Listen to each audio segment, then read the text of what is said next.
respecto diso, hai que partir dunha realidade, que a xornada dos sábados pola mañán xa era, de facto, unha xornada de atención continuada, non era unha xornada de atención ordinaria, non?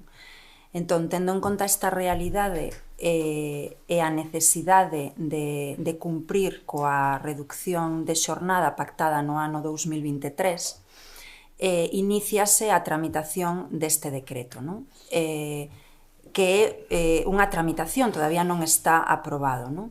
Esta medida vaise aprobar no contexto dos acordos aos que chegamos coas organizacións sindicais, con dúas medidas máis. Por unha parte, a creación das prazas necesarias nos puntos de atención continuada, como non pode ser de outro xeito, e, ademais, tendo en conta que temos unha falta de facultativos, coa negociación que onte tamén se pactou con Omega, coa negociación dun programa de voluntariedade incentivado para a realización desas gardas nos puntos de atención continuada, non?